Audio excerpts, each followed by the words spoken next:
Let me start out with a question. You made some fascinating comments about the BRICS. And I'd like to ask you two further questions on that.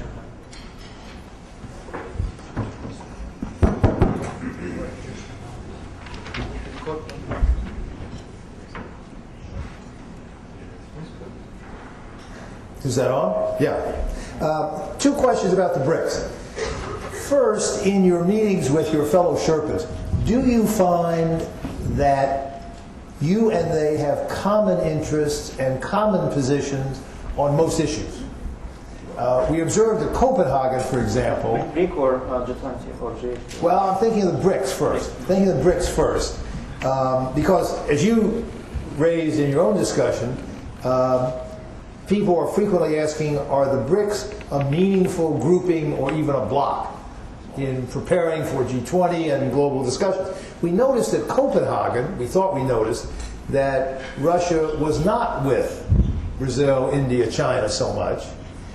Yet when you talked about a focus on energy efficiency as the core of your climate change policy, that did sound similar to what China and India are trying. So, but that's just one example. So question one, are the BRICS likely to have common positions on a large number of global economic issues going into the G20 and elsewhere, in which case that would be a formidable bloc? Second question, picking up on what you said, what will be the main objectives that the BRICS will have in this year's G20 deliberations? What are the kinds of new initiatives or follow-ups to last year that your BRIC group will be primarily focusing on? Thank you. I would say that it's a dynamic situation. It's not something that you can just take at any certain point of time whether we have agreement on this particular issue or not. We see our role in creating the value added from this process. So we are part of the Aide group right now, and we discuss all the possible issues with our G8 colleagues. We also talk a lot in the big format. And there are some things where there is a certain degree of agreement between the two groups. There are some things where level of ambition is different. And Russia is a bridge here. We are trying, we understand that it's possible to persuade our BRIC colleagues to do everything immediately. But if we can have something on top of what they can agree yesterday, if we can today or tomorrow push for certain things, we are doing this. But we cannot, it's impossible to have completely the same position on every particular topic. On climate, if you take, if you think about this example, yes, on the substance, we are a little bit closer to BRIC, to China, Brazil, India. But politically, we are part of Europe on this. Politically, we are part of Europe. We support European efforts in this area. I would say our position is probably very close, not to. Position, if you combine those two things. Our position is close to Canadian position, not to European BRIC or US position, but in Canadian position. It's the closest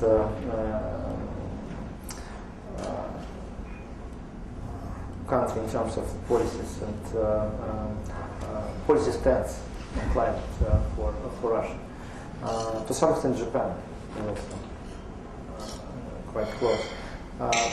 But again, we are trying to find the best possible compromise on this. And this happens with every particular issue. We are not trying to have to find the minimum possible denominator. That's a different thing. We are, just find common ground. We are trying to push for the maximum possible level of ambition, but with understanding that we cannot do everything at once. And what will you be promoting in the G20 this year? The only thing we're promoting this year is implementing decisions of the previous summits.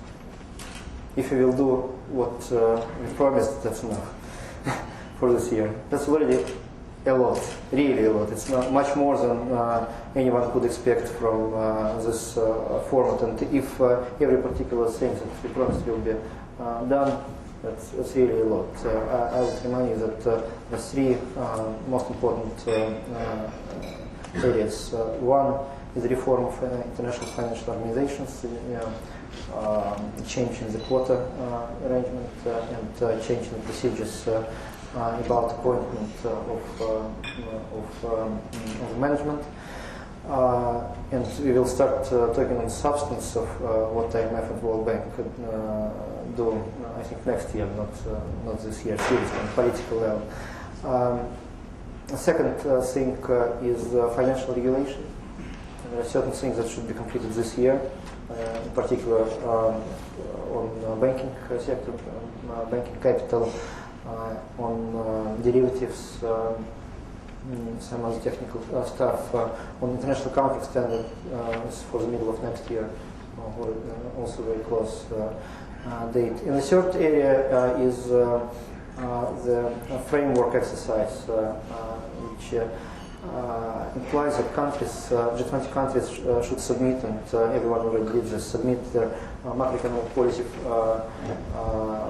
plans to be analyzed first by the International Monetary Fund, and then basically having peer review discussion within the G20 about those plans and reconciling those plans into a consistent macroeconomic policy framework. This is the first time when countries agreed to do this, and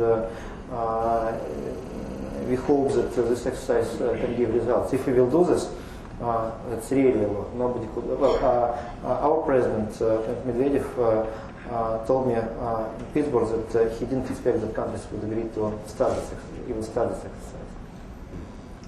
Anders, you want to follow up? Yeah, let me follow up on this. Your blogging president has just today presented an article on his blog on this theme on BRIC. And there is one sentence that stands out there. We advocate the adoption of clear rules of the game that would ensure equal participation for all G20 members in its activities, which suggests that Russia feels treated like a second-class citizen within the G20. Could you elaborate on this? No, Russia doesn't feel to be treated unequally. Russia has a strong position within G20, but the whole process is still being organized. It's still not something that has clear rules and clear agenda. It's a developing process still.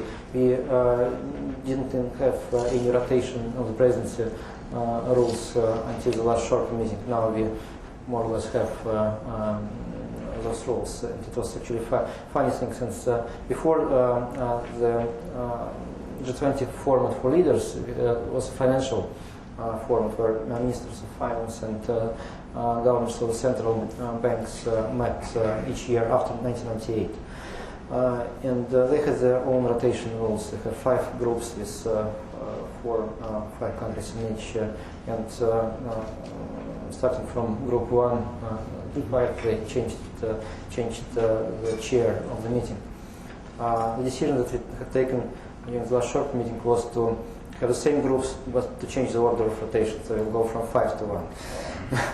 Right now, that was a huge political compromise we achieved during the short meeting, and that was the only way to do this. But seriously speaking, we don't have rules, and given the fact that summits conducted twice in the United States, once in the UK, next one in Canada, 8 countries only. And there's feeling on the side of the developing countries that they're being treated unequally. But this will change, and this is one of the things that, that we should not forget about. That this is meant to be a club of equals, not a group where some countries have bigger roles than others. Let me ask one more question, then we'll turn to the audience and shift to a question that's very specific to Russia. You mentioned at the outset of your remarks the importance of the energy sector and improving efficiency in the energy sector. As you well know, many people argue that as long as oil prices stay high, Russia will suffer from the resource curse.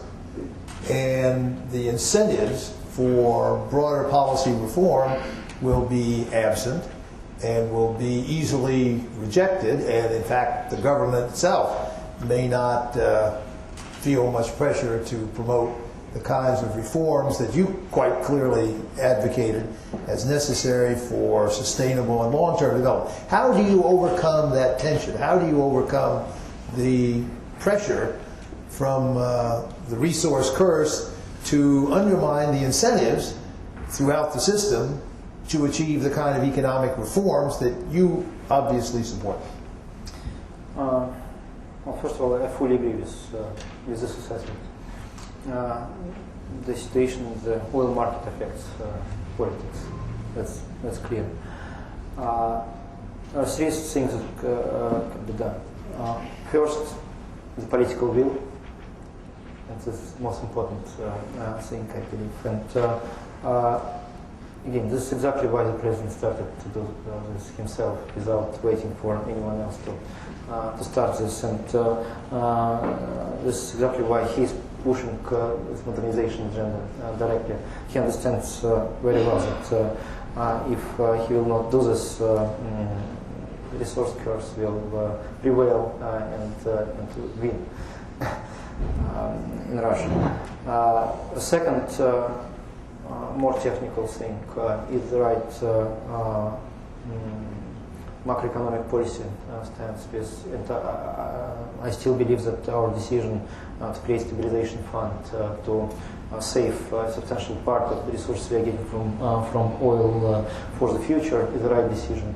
And this helped to avoid the most serious consequences of the crisis, and some part of the resources will be needed to overcome issues related to pension system in the next few years. And the third thing is creating special preferential treatment for other activities, not for oil itself, not for. So when people are talking about level playing field, equal conditions, they forget that if we will have equal conditions for everyone, then oil companies will win, oil sector will win.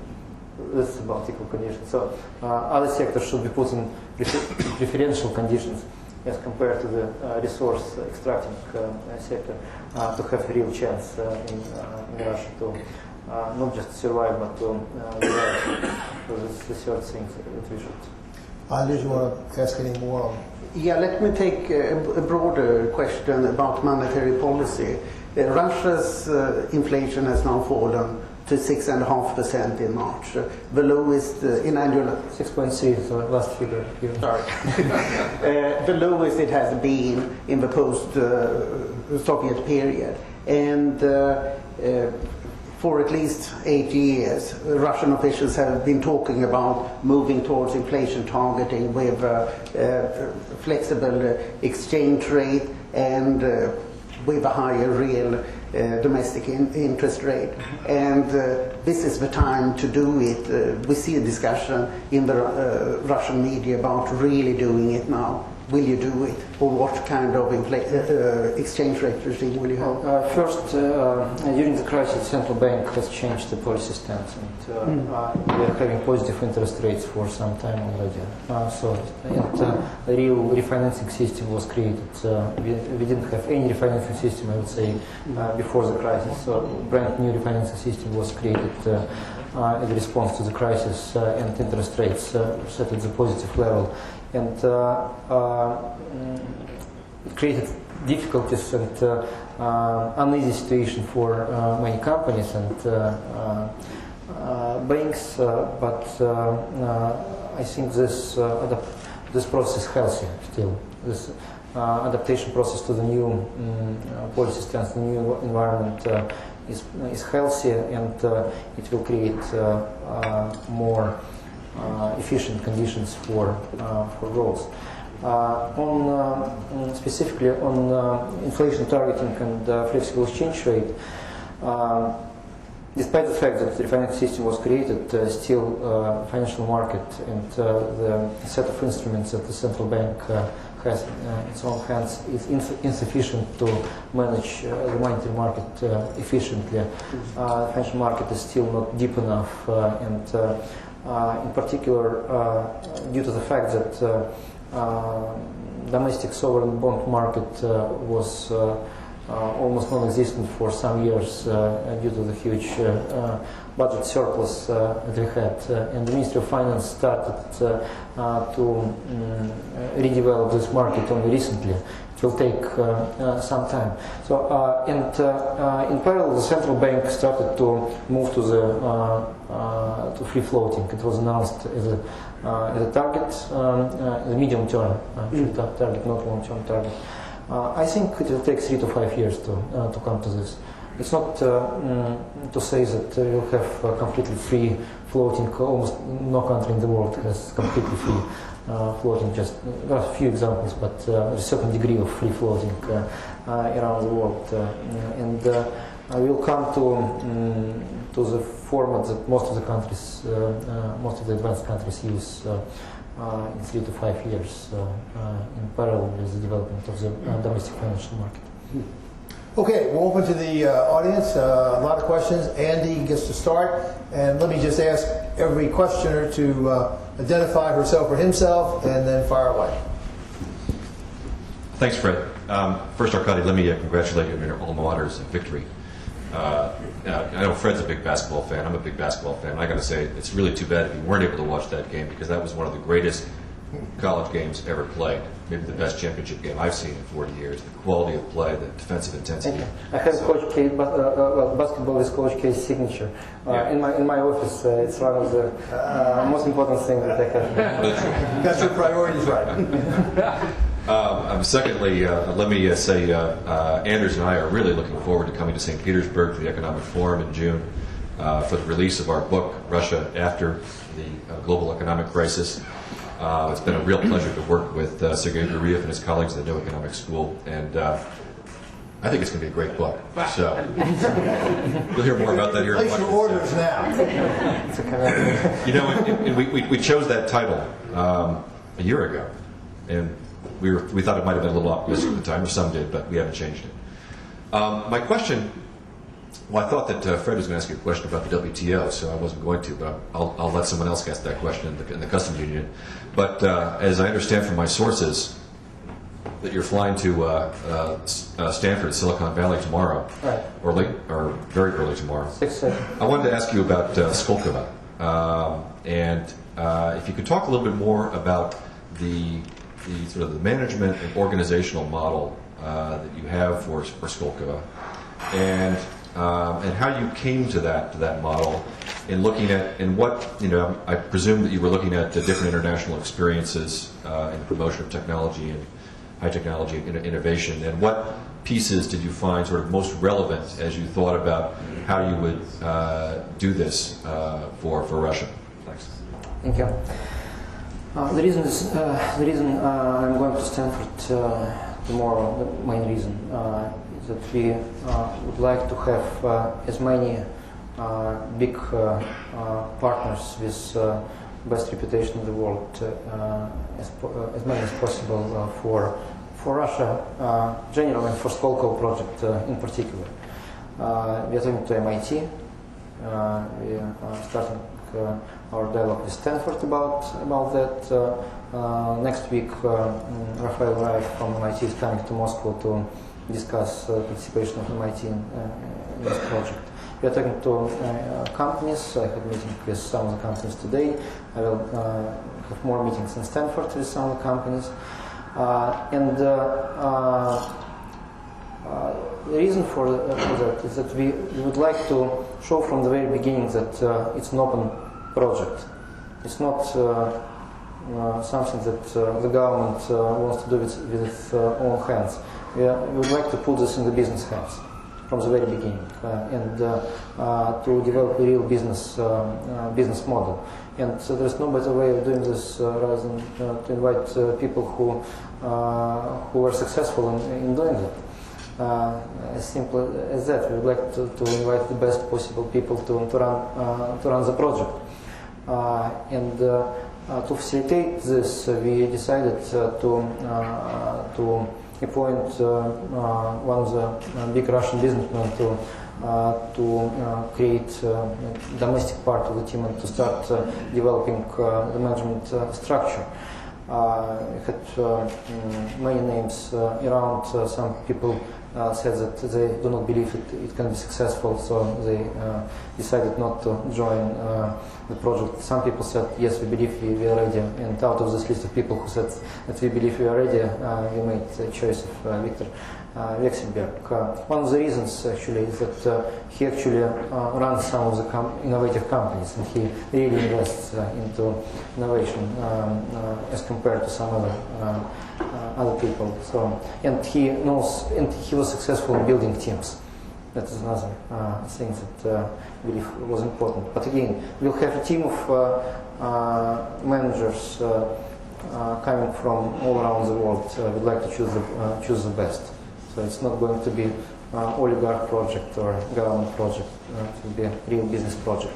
And we'd like to have on board of this management company people with really good international reputation, people that everyone knows, and where people will say, well, if those people are on board, if those people are in the management team, it can fly. We can have a real success in this story. If we will not make people believe that it is possible, we are not going to succeed. So the purpose is to make people believe that it is really possible. And another important thing is that it's not just a project to build something at the site of Skolkovo, which is relatively small. It's smaller than Research Naval Park in North Carolina. We are going to start, and I mentioned this in my speech. We are going to start co-financing projects, sharing risks with private companies now, not when we will complete the construction at the site. We're going to start now, and some companies that will have success in the coming years will move to Skolkovo. Some companies will not move to Skolkovo, but under the umbrella of Skolkovo, we'll start the real process immediately. We'll have, as I said, preferential legal treatment for all the companies, all people who work in this project. We will have. We are thinking to have a number of components in this project. One is Institute of Advanced Studies. We are not talking about university at this point, at least, since we have many universities around. Moscow is a big university city. We are talking about the Institute of Advanced Studies to work on technological advances.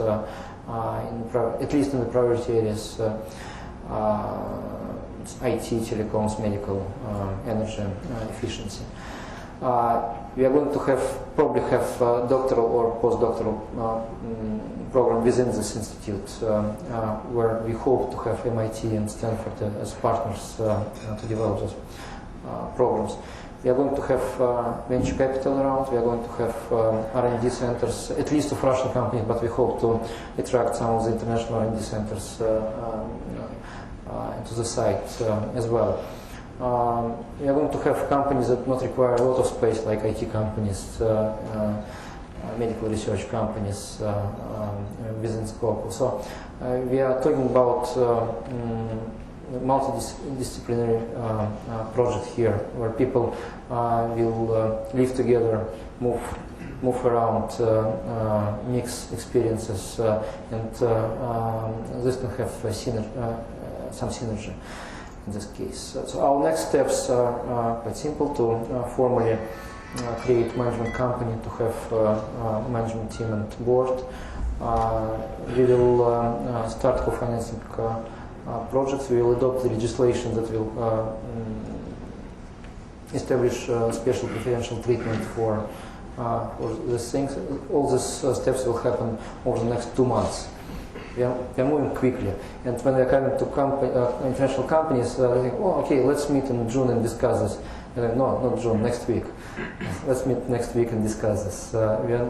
If we will lose momentum right now, we will fail to do this. We will not succeed in this project. So we would like to move really quickly, and we invite all people who want to move quickly to this effort. Those people who are not ready to move quickly, at this stage at least, cannot be in the project. Okay, we have a question up front. Yeah. Mr. Dvorkovich, Good. Jim Collins. Ask you to identify for everybody. Jim Collins, Carnegie now. You've outlined a very ambitious and broad agenda of modernization and innovation. For outsiders, could you give us a sense of 3 or 4 things to watch over the next, say, year to 2 years that would give us a good indication of whether or not real progress is being made? Mm-hmm. Okay. Well, I would mention, I think, 3 or 4 things, but do not consider this as a closed list, since I forget what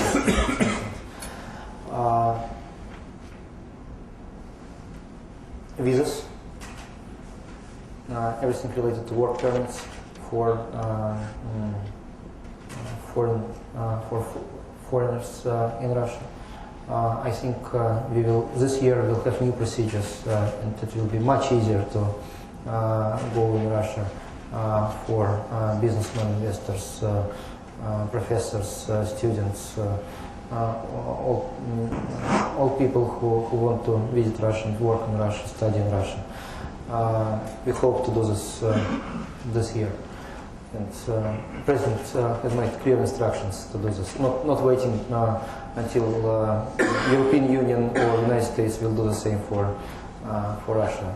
So usually we work on the basis of how it's called? Yes, reciprocity. It's a good word, good principle, but we're losing time. We hope that if we will make this step first, we will have some positive reaction from our partners in turn, but we will not wait anymore until this will happen on the side of our partners.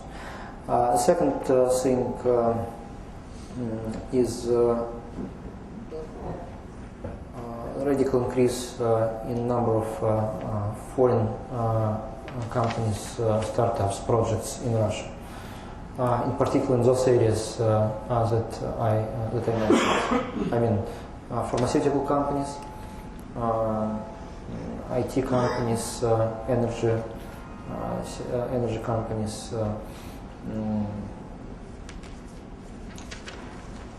Well, we already have a lot of car manufacturers in Russia, so probably not in this area already, but and certainly we were very much disappointed about the GM decision about Opel.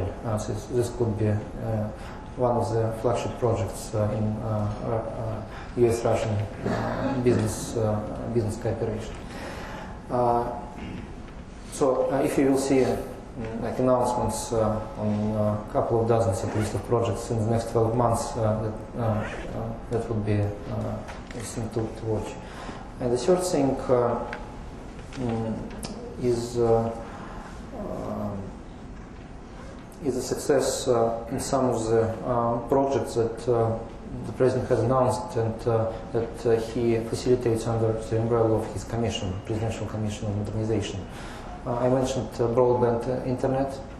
This is a thing to watch, and we'll have certain phases in the project. So there is a certain plan that is it's public benchmarks, and everyone will be able to to see whether benchmarks are being met. Same with digital TV. Same with the provision of public services using internet technologies, all kinds of registration procedures, getting permissions. We have plan to transform the application and granting permissions for at least 60 government functions, procedures during the next 12 months. And some of the things that we will do not exist even in the world. We'll make some of the things easier than in most of the other countries. Well, Singapore has something like that. Finland, Portugal have some success stories in this area, but not many countries do. And we would like to be one of them in the group of leaders on this. But there are many smaller projects where results should be achieved over the course of the next 12 months. But it's a good idea to probably make this even more public than now, to have this things to see, benchmarks, and so that everyone will be able to watch and check whether we have success or not. Okay, Thank well, you for this this question. Yes, right back here.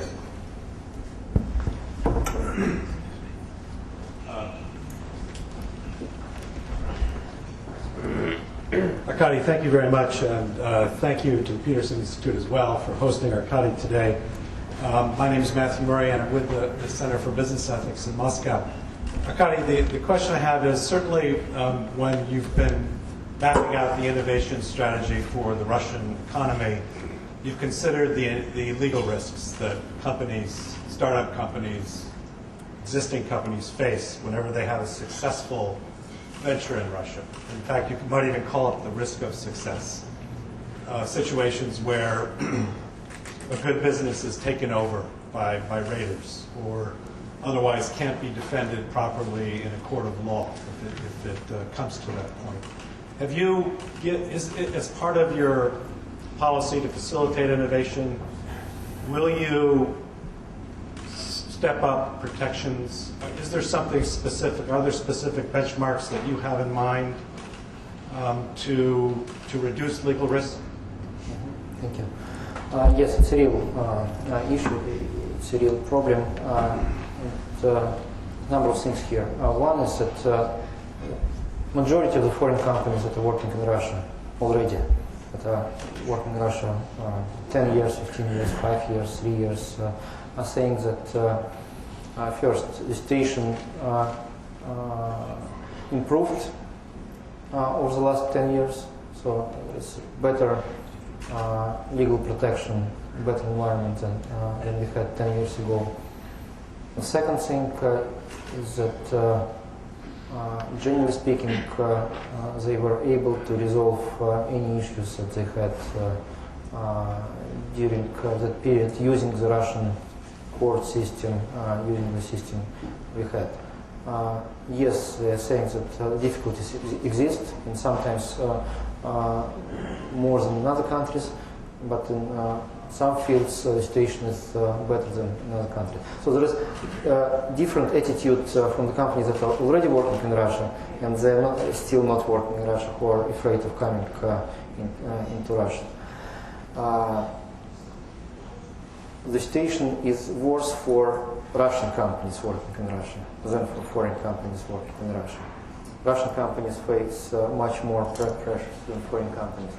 To some extent, it's a function of additional protection given by international law, bilateral treaties, embassies that are working very actively in Russia to protect their own companies, attitude of Russian authorities. They're afraid of pushing foreign companies too much while not being afraid of doing anything with any Russian company. There are three things that we are doing. One is improvements in legislation, including anti-rider thing, and we have a piece of legislation just adopted in the parliament, and we have some upcoming legislation in the second half of the year as well that brings the Russian legal system more in line with international standards. But certainly, while legislation is very important, the biggest problem with Russia is not legislation, but how it's being enforced, how things happen in practical life. And here, the biggest challenge that we have, I didn't mention this in my speech, but anti-corruption policies and anti-corruption plan that the President has announced 2008, I think, yes, 2008, is underway. There are some things where we have a certain degree of success, much more attention to these issues in the society. And when I mentioned the President is everyday user of his blog, I would say 50% of the things that's being written are about corruption. And he reacts quickly. It doesn't apply that all issues that people raise can be resolved overnight, since sometimes you find that actually there is no case for this. Sometimes it should go through the legal system, through the court system, and people are being prosecuted. That takes months, not weeks, but it happens. We have, if you look at the internet, almost every day there is some announcement that a person was prosecuted for corruption or was taken to the prison for corruption. Almost every day. So it's real fight has been started. And we have the new phase of this anti-corruption plan. It will be announced in a few days after the discussion we had with the board that the President chairs himself. And the third thing is just doing things. The Skolkovo project is not just to push innovations. It's just, again, I mentioned this, is to set example. We'll try to use this project to have best possible practices and actually to train also government officials. We have special tax inspection on site, and you have best people in this tax inspection. If they best, then they can be transferred to other regions to start doing the same things, positive things in other regions. We have separate customs control point, the same thing. We can then transfer this experience to other regions and reduce risks this way. Okay, we have a number of further questions, so I'm going to add them up and then yes, ask you to choose. That's a good idea. I can actually take maybe take some notes. Five questions in a row. All right, so we'll get Quran. We'll start 2, 3, 4, 5, and then we'll get, if we have time, we'll get a second tranche in the back. Quran. Great, thank you. Thanks very much for a wonderful presentation. I'm Karan Bhatia with General Electric. I wanted to ask you a question with your G20 Sherpa hat back on, and if you would share what Russia's current thinking is on two subjects that I know will be coming up at or on the sidelines of the G20. One is, of course, Iran's sanctions, where you think that's likely to go. And the second is the question of a bank tax. There have been a variety of G20 members that have put forward various different forms, the idea of taxing banks. I was wondering if you could share what Russia's views are on that. Mm-hmm. Okay, number 2. Yes, Evan Hellebrand, University of Kentucky. Could you mention what role Mr. Putin plays in economic policy? In economic policy. Economic policy. Okay, number 3. I'm Harley Balzer from Georgetown University. I'm wondering if, in looking at models for Skolkovo, you've also looked at China at all. Is the only place where the Silicon Valley is adjacent to the capital?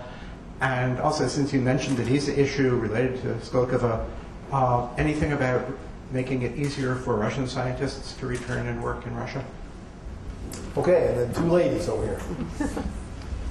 Hello. My name is Sangeeta Ramaswamy. I'm with Eden Park. We're a hedge fund. My question for you was with respect to the liberalization of the energy sector. I'm curious the extent to which you anticipate the effects on the domestic economy from having potentially higher electricity prices and so forth. And to what extent would a pickup in inflation, a drop potentially in consumption, affect the pace of that program going forward? Thank you. Marcia McGraw, Olive, World Bank, and a fellow Blue Devil, although probably you were not born when I was there. On the very interesting development we've noticed is that Russia has become a much more active donor using multilateral mechanisms, which I think is a rather distinctive approach compared to other emerging economies.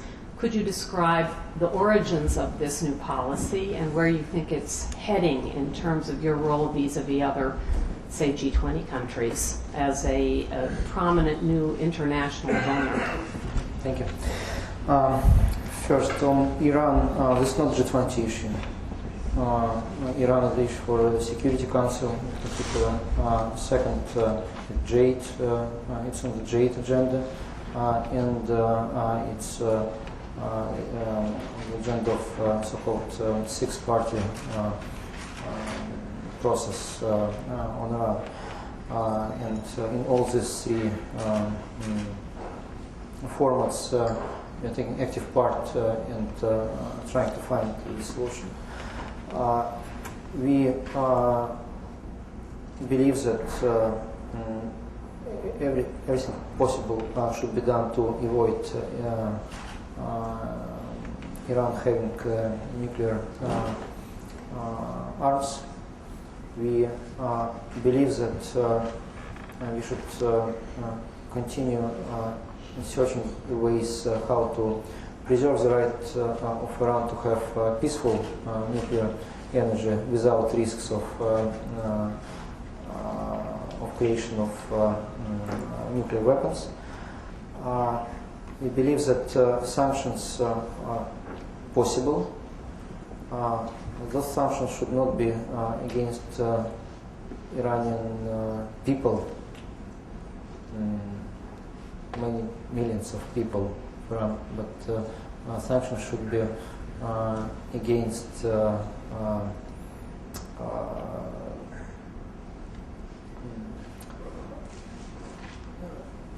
against the political authorities, those who make those decisions. So people should not be punished. That's the principle. No, I'm not thinking about individuals. I'm thinking about millions of people. I know that our presidents discussed this issue in Prague. We'll discuss this issue today. We'll continue to discuss this issue and work together on this in all three formats that I described. On bank tax, we are still not part of this discussion, since this discussion was going on only in the G7 finance ministers meeting where Russia was not invited. I'm not sure we'll discuss this at BRIC meeting, since it's not something that is interesting for us at all. So there are two scenarios. Either we bring this issue to the G20 format, discuss it at the Financial Stability Board, for instance, and have some common principles on this, or we continue to have this as just national policies, which I think will contradict our commitments to work together in the G20 circle. But if this will happen, it's okay for us. We'll create even more favorable regime for banks to come to Russia and work, even more liberal regime, and with a tax haven and offshore zone, and whatever is needed to create a financial center in Moscow. So this is how you plan to make Russia into a financial center. I know you've been for that. Now we know your secret plan. Exactly. but in the financial center, it's a separate story. If the question will arise, I will answer this question. On the role of Prime Minister in economic policy, the government is responsible for the conduct of economic policy in Russia. So the Prime Minister is coordinating the implementation of economic policy in Russia. The President sets strategic targets and makes strategic decisions on the policy stance. Implementation is in the government hands, so as simple as that. So it's a big role. Well, it is. But as I mentioned, the modernization and innovation agenda was taken by the President from government routine to the higher level. There is a certain contradiction here with how the system works, but that was the only way to push this agenda through the system. On the return of Russian scientists to Russia, we will make everything possible to facilitate this process in the coming years. But we need to, well, some people want to return, some people do not want to return. All kind of cases, family cases, personal cases. But to do this, we'll need to simplify all the rules, all the procedures, and to give those people access to really interesting work. To have labs equipped with modern equipment, to have access to internet, to communicate freely with partners both within Russia and globally, to invite any people they want to invite to work in the for a particular project, etc., etc. To have normal logistics for making science, making research in Russia. Some people are saying, yes, we are ready to come, but the problem is when I trying to do some experiment and I'm trying to order some specific chemical substance for this experiment, in the United States it takes a day. Next day it's in my lab. In Russia it takes 6 months. So it's impossible to do. Maybe for economists it's easier. But for people who do real science, it's probably much more difficult. So it will take a lot of work to establish good conditions for those people who do this kind of science, this kind of research. Liberalization of the energy sector. Basically you mentioned all the issues related to liberalization process. We have a plan to do this. A certain slowdown during the crisis in the implementation of this process, but the President and the Prime Minister are committed to continue liberalization of the domestic energy market. Prices will go up in effect. So this is one of the drivers for energy efficiency, and if companies will behave accordingly, then overall energy costs for Russian companies will not go up, since energy efficiency steps will reduce the overall consumption of energy for each particular type of production, and this will balance off.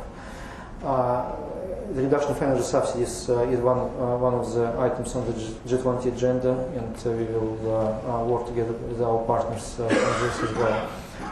Yes, liberalization of energy markets will affect short-term inflation, and this is one of the reasons why inflation targeting was not introduced before, and still not introduced before this transition process is finished. It's impossible to have a real inflation targeting, since the component of administrative price increase in the energy sector is big, and it's difficult to differentiate here and to manage inflation accordingly. So it's a difficult process, but we will continue to do this, and it's a medium-term problem, it's not long-term problem. On the role of Russia as a donor country, well, we believe that if we are part of G8 and if we are trying to establish Russia as a responsible responsible country with good reputation, we should play a role of donor. Politically, no other decision is possible, despite the fact that we have huge number of domestic difficulties and programs and projects, and we can, of course we want to use money domestically, but as a country having international role, we should play a role of donor. And we will do this both through multilateral and bilateral channels. And we are in close cooperation with our partners in the G8, with some other countries, to use the same principles, same procedures as they do in this activity. And Russia will continue to use World Bank funds, trust funds in particular, to finance some of those activities. Certainly, achievement of Millennium Development Goals is a priority in this process. Climate is not. Let me abuse my position as chair to maybe ask the last question on WTO accession. You mentioned it in your opening remarks, and you optimistically suggested that things could be concluded this year, maybe for implementation next year. And you said there was a short list. I think you said to me on one page it could be listed. Would you care to say any more? Because, as I mentioned to you before, Anders and Gary Huffbauer here have done a very thorough analysis of Russian entry to WTO. We've been kind of waiting to release it at a time when the discussion came back onto the front burner and seemed to be an imminent possibility. We strongly support the idea. So is there anything else you would care to say in terms of the prospects, maybe what some of those issues are, and how your friends here might help to get them resolved on a timely basis?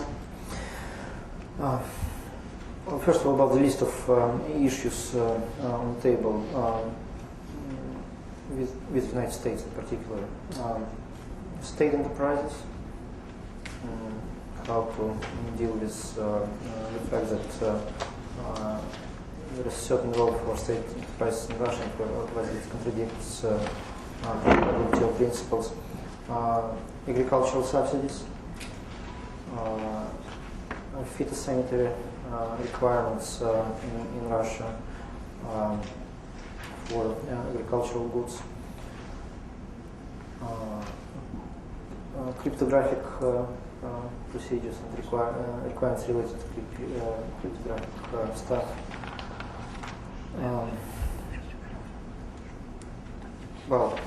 I think intellectual property rights to some extent, but less than before, less than we had 3 years ago, let's say, given the fact that all of MP3 was closed, and Californian audio producers more silent about this right now than before. So biggest items. Certainly there are some issues more on bilateral front that disturb situation, especially with chicken, pork production. So those are things that will have to be resolved somehow during this process, in parallel with those WTO negotiations. And we are ready to have this as a package and make some kind of compromise on the package. But it's counterproductive to agree first on one thing, then start discussing the second thing, then the third thing. It should be considered as a package where we can reach a compromise and complete the process. That's our position. Since we had all this compromise on specific issues before without moving anywhere with the whole process. There is a particular difficulty related to the creation of custom union. We are going ahead with this project. It will be fully effective from July 1st. We are finalizing the details right now. And we have already clear understanding with our WTO partners on how those two things will link in between, and how we should work to make these two pillars consistent with each other. We have a memorandum of understanding on this prepared for the approval. We have an intensive schedule of work for experts and government officials. It's likely that high-level team will come to Washington to discuss these issues in the next few weeks, and we hope to achieve a result. We have some issues with European Union as well on some of the topics, but most of these issues are related to bilateral area. And what we are saying to European Union, as soon as we will complete negotiations in WTO, those issues will just disappear. Since those things contradict WTO rules. So if we will join WTO, those things will disappear technically, immediately. But in some cases, for us politically, it's difficult to abolish some of those things before we will complete the WTO process. Okay, Arkady, thank you. Like timber, things like that. We could go on, I'm sure, for at least another 2 hours. Your answers have been very illuminating, very helpful. We thank you very much for laying things out. We wish you the best of success with your reform program, your trip to Stanford tomorrow to line up more support for that. And we look forward to staying in close touch with you and learning how your programs work out in practice. Thank you. Well, thanks a lot for this opportunity. And if you will have any further questions, just a way to contact me. Some of you have my contacts. If not, then others or my other friends can provide. Nikolai is here. Is help as well. Many thanks. Thanks a lot. Thank you much.